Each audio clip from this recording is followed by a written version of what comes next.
Mujjukira nga mbaleetera n'amawulire agakwata ku Ssaabasajja Ronald Muwenda Mutebi ne mbagamba nti waliwo amawulire agayitingana nti Ssaabasajja afulumiziddwa eggwanga ng'embeera ye si nnungi, ne mbagamba nti mpulidde mu nkuubo nja kukomawo mbabuulire kaakati wuuno nja kuba nga mbabawa. Ate ebyabatamale mirundi byo bikyalanda si byakuggwa kati olutalo buli lukya lweyongera. Ate ye Honorable Francis Zaake amasanyu gayina ga Mwoki wa Gonja byonna wano nja kubanga ngakuwa. Mwagategedde mbu Mathias Mpuuga ye Vice President addako gonna tugayina mu bujjuvu. Gwe weeyongera okubanga weekuumidde ku NCK TV era bw'oba oliyo nga tona subscribinga ke kaseera subscribinga, ringinga that notification bell, sharinga, likinga gonna nga kuwe. Akatandikire ddala n'ensonga yatamala emirundi. Omusajja kankaka akuba left right center naye ng'olaba esayidi akubeemu ey'ekyengera. Jjukira kankaka yali munnamawulire wa Tamale Mirundi Senior, naye mu bannamawulire be yali alina bangi, naye nti kankaka ye yatuulanga Zana era bwe baalinga ku recordinga nga batuula mu maka ge wa Zana.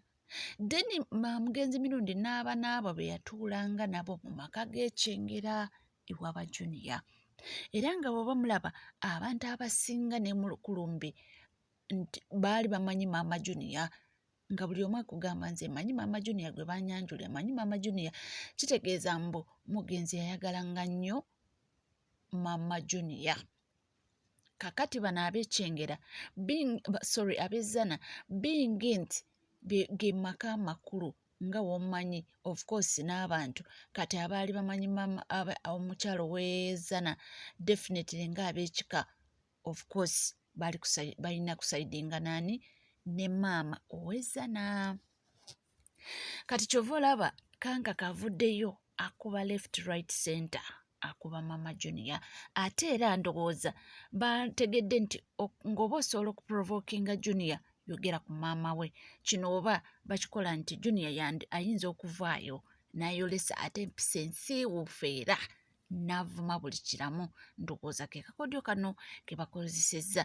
Keva olaba kankaka buli gundi gy'aleeta agamba Junior vaayo otegeeza ensi maama wo teyakola kino. Naye nga ye azze bingi nnyo byali mu kwogera ku Maama Junior. Biibino kankuweeko ebitonotono. Tamale Mirundi Junior nga tonnavuma bakitaabo babasenga abo, jangu onnyonnyole ku lwa maama wo. Ki ekyajja maama wo mu ddwaliro agenda asiiga enjala ku lw'Essande omusajja n'afa ku lwokubiri? Jangu onnyonnyole abantu. Mirundi yalina ekigambo kye yayogera ku lw'Essande, alina ekigambo kye yayogera kyebuulireko mu famire. Maama we alyoka asituka ave mu ddwaliro. Maama wo mu ddwaliro yavaayo ku lwa Ssande, Mirundi yafa lwakubiri. How sure was she that her husband is going to die? N'agenda mu saaluuni n'asiba akaviiri n'asongola n'enjala n'otunuulira. Bwe mbaagayo n'omukazi gwe musanga n'enjala ensongole mu kufa kwange, muzirumyangako magalo. Come and explain how your mother knew that her husband was going to die. She left the hospital, yakaayanira okujjanjaba omuntu n'amujjanjaba, wabula ye kiki ekyafulumya maama wo mu ddwaliro olw'Essande, Mirundi n'afa olwokubiri. Maama wo n'agenda as a planned muki mweyita ba planned baki netunulira ebintu. Omwana yayogedde mfe tuli ba iPhone mwe muli baki evidiyo eno ene wenze nagikutte temutunulira byaji n'emisege by'egyogera mu ba planned biki.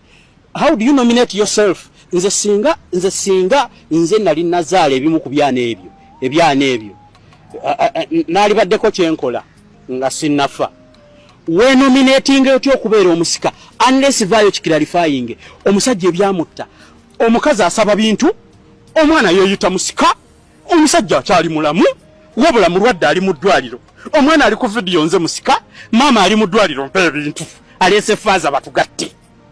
Nga lwaki tofa? Mirundi Junior nga tonnaba kuvuma kitaawo kuba ffenna tusobola okuvuma. abadde akuweerera mazima aweerayo Ben school fees. Ben ogenda musasulira otya school fees? Ekyana kino ekito kyo walaba kikaaba, maybe you don't care kubanga kyo mama we si yakizaala. Ekyana ekito kyo walaba kikaaba kino kiganda kyammwe kiwala ekite ekyeru kigenda kulabirirwa kitya ngozze ku baganda bo bavuma abayinamu akasente.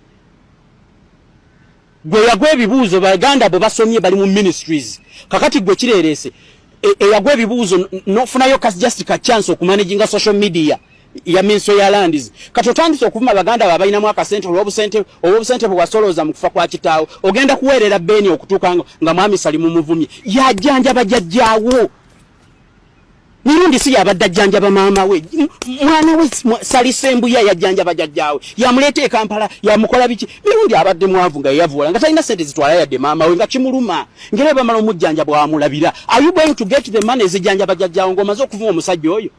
Ebyo ffe tuli okubanga tugabaleetera ndowooza buli omu anaavaayo kubanga buli omu amanyi gy'ayina bwino. Twalabye ne Muyanja ayina ka gundi ayina ka audio we yali omugenzi ng'ali ekisubi ku kitanda bwe yamukubira essimu n'akalikodinga ng'amugamba nti omwana wange oyo Junior bamuwalana nnyo nti olaba n'abaganda babakulu baali batandise okumusibako mbu yakungaanya ssente n'agulamu emmotoka ti so nga essente ezo muganda we Hamu yazimuwa.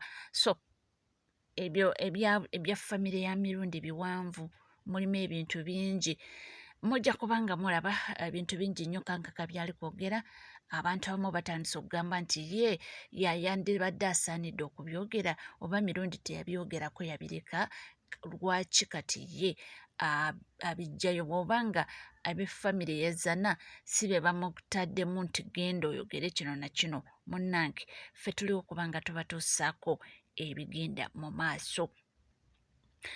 Nga tuvuddeko eyo navaayo ne mbagambako last week nti waliwo amawulire agatambula nti Ssaabasajja Kabaka Ronald Muwunda Mutebi ntazzeemu n'abanga afuluma eggwanga nti obulamu bwe nti nga si bulungi era amawulire agaliwo mbu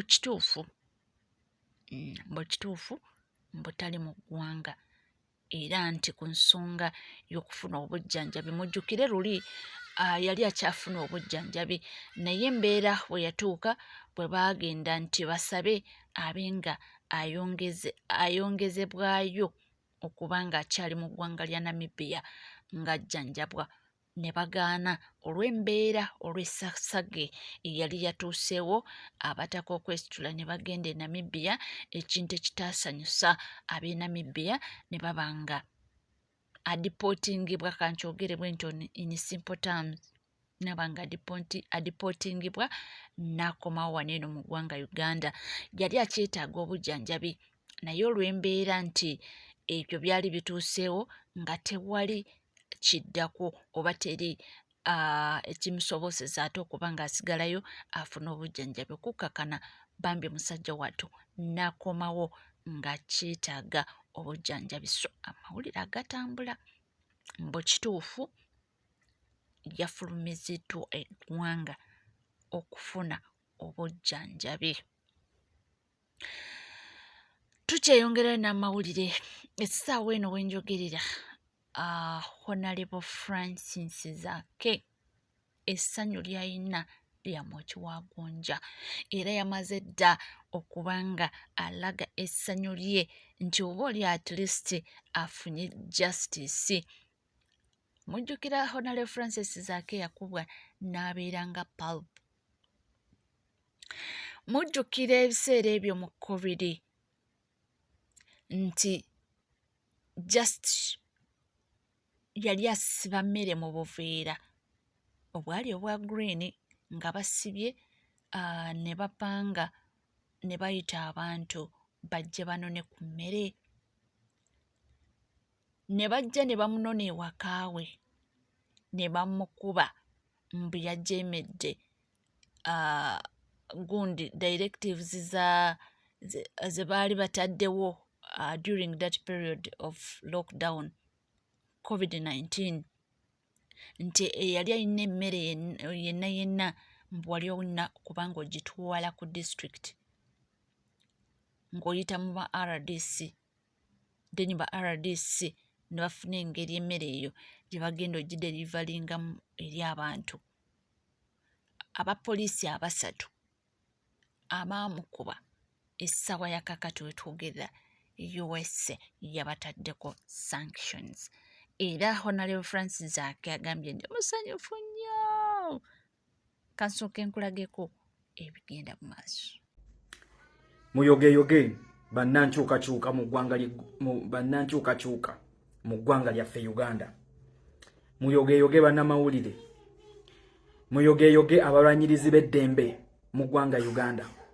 Muyogeyoge bannabyabufuzi naddala ku ludda oluvuganya gavumenti eno opposition. Olwaleero tufunye obuwanguzi obulala. Weewaawo obutonotono naye tujja bugattako era tujja bwaniriza. Bwe kibeera nga mu ggwanga Uganda okutyoboola eddembe ly'abannansi kunyiinyiitidde nga kuno kukolebwa ebitongole ebyokwerinda omuli Uganda Police Force, BEPO n'ekitongole kya UPDF, teekako ekitongole kya CMI, SIU. Abantu bano badde beefunyiridde okukola effujjo ku bannansi nga mwe mulina okubatulugunya nga bamanyi bulungi nnyo teri munnansi n'omu agenda kuvaayo agambe ku kitongole kya Uganda Police Force. Teri munnansi ayina buvumu bugenda kuvaayo yeŋŋanga ekitongole kya UPDF oba CMI. Naye mwanattu byakyukamu. Era tujja kwebaza His Excellency Kyagulanyi Ssentamu Robert eyakunga bannayuganda bannankyukakyuka bannamawulire n'abagamba muteeke essira kw'abo abantu ssekinnoomu wabanga RPC mu Uganda Police Force nga yakoliddemu ekikwekweto ekyokukola effujjo ku bannansi oyo mu mutunuzeemu kamera mu profiling mu mwanjale ensi emutegeere. Olwaleero akakodyo kano akaleetebwa His Excellency Kyagulanyi Ssentamu Robert kalina we katutuusizza. We buwungeredde olwaleero ng'eggwanga lya Amerika nga lyongedde oteeka envumbo ekoligo oba kyoyinza okuyita sanctions eri abasirikale ba poliisi banabweddu nga bano bavunaanibwa okwenyigira mu kutulugunya n'okutyoboola eddembe ly'abannansi. Ng'omu ku bannansi eyamenyebwayo eyayisibwa obubi era n'atulugunyizibwa n'atuuka n'okutwalibwa ku ndiri mu ggwanga lya Amerika, omukulu Francis Zaake Butebi. Ffenna tumanyi bulungi era tujjukira mu mwezi gw'okutaano omwaka gwa 2020 omubaka w'Emityana Francis Zaake Butebi yakwatibwa era n'ayisibwa bubi nnyo, ntegeeza okutulugunyizibwa, ng'abamu ku bakakuliramu ebikwekweto bino eby'okumukwata mwe mwali omukulu Bob Kagalula Biden eyali RPC Regional Police Commander w'ekitundu kya Wamala, mwe mwali omwami amanyikiddwa nga Alex Mwine ono nga yali DPC wa Mityana, muno mwe mwali omwami amanyiddwa nga Senior Commissioner wa Police amanyikiddwa nga Eri Womanya oyo wakusatu, muno mwe mwali omwami omulala oba afande omulala amanyikiddwa ennyo nga Hamdan Twesje ng'era ono ye yali in charge of Special Investigation Unit SIO. Bano omubaka Honorable Francis Zaake Butebi kekiri nti wano mu Uganda mu ggwanga yalema okufuna obwenkanya kubanga bannaffe bali untouchable. Bino babikola nga balina bebeesigamyeko emabega. Bano tebakkirizibwa yadde okusembera ekitebe kya Amerika mu ggwanga lyonna wano mu Africa n'okwetoloola eggwanga Uganda, era tebakkirizibwa kuyingira ggwanga lya Amerika. Mwana tusibo bokka wabula ne famire zaabwe. Kino kitegeeza ki? Nga twolekera 2026 nja kusaba bannayuganda essimu zaffe ne kamera zitunuulire nnyo abantu bano ssekinnoomu. Ambuuza kino kiyambirawa? Essawa zakati gwe tosobola kukitegeera, naye bo bwe bataddeko ekkoligo bakimanyi. Bano abantu twagala General Museveni newe bukyanga avuddeko babe nga tebalina waakuddukira. nga tusobola baffeffetta era ne tubakwatako ne bakolebwako ng'amateeka bwe gagamba. Era naye ekirala bannaffe bano bagenda kweddako ne banaamuwa orders ne bamugamba gwe kola kino ajja kweddako agambe mwe muntuma mwe muli mu office ensi tebalaba naye nze gwe musimbika yene ensi endabe sijja kukikola. Okategedde struggle revolution wetulaga tetunnatuukawo naye ate tulengerawo. Congratulations to all Ugandans, to all freedom fighters, to all journalists, to all political activists. Salutations to you. Tetujjaako mukono. Yes. Profile them ensi ebategeere. Nga wenkugambye nti abantu bali mu kujaganya era bali mu kusanyuka. Bannange tuhonaleyo Francis Zakeeka, abantu bangi abantu bano be bataddeko obuvune nga tebagambwako tebogerwako onaddukirewo baloopa kubanga be banene be balina buli kimu naye zibasanze kati. Breaking news. Uganda Police Force babataddeko sanctions. Mwe muli eyo mwebase tujja bali ako mu 7 nkugambye tumutematema ango zonna kafiku twagala atumale bamutaddeko sanctions. Police mukuba abantu emiggo ne mukwata abantu ne mubatulugunya ne musiba ne mukola ebikolobero nga we mukola bagenda tandika mentioninga linnya kulinnya nkobole tetulekanira bwerere tebakulye ebinusu yensonga lwaki batusindiikiriza mwe mugende mubiri mugende mukwate mundu bino bye mulimu tebikola mukwano bikola fe tubalwanyisa temutuyigiriza ngeri gye tulina balwanyisaamu tetubangako bafala tetubangako basiru. Yes bagenda tandika obenanga yawonye obo munyenyo baye yawonye zasimanyi walu byebyo bannanga ate obadde okimanyi wabadde wagategeddeko mbu ow'ekitiibwa Mathias Mpuuga ye next vice president. Uyo omuteeketeeke naye ateekateeka ajja kulubbeesa avuga ddiiru ye eyo wa vice president. Agambye eki oba vice president? Yes, tekinsimattuse. Mpuuga bino byavuga si electoral reforms nga bwabitutuumidde. Yavuga ambition ye eyo wa vice president. Atya wano wetulaga neetaaga sober mind. Ebintu bino byangu byakutegeera lwakuba bannayuganda ffe tutawabudde kubirowoozaako. Mpuuga kino kyaliko kyatuleetedde enali ku ddiiru ye ayagala jiggusa naye ng'ayita mu mateeka gye baateesaako ne mwa Museveni ti gwe ojja kufuuka vice president. Omusajja yatugambanga mbu simanyi tetwetaaga genda mu kalulu nga tetukoze electoral reforms nga tulowooza electoral reforms zaagenda okuleeta gugenda kuba muliro naye njagala otunuulira electoral reforms mwenna abaazitunuddeko mwebuuze eyo ye problemu ebadde etusumbuwa. Mu bye yataddemu yagambye nti n'abasibe beetaaga okulonda. Mu bizibu bye tubadde nabyo nti ebizibu ebibadde bitusumbuwa abasibe nga tebalonda. Amakomera gaani siga mwa Museveni bwe kibanga olwaleero full figure awagira mwa Museveni asobola okuyigira ekkomera naye kubye ebifaananyi n'abasibe kyokka nga bamaama b'abasibe famire z'abasibe n'abanuupu teri n'omu asobola kwekubya ekifaananyi na musibe. Ekyo obolooza nti akalulu tebasobola kabbirayo.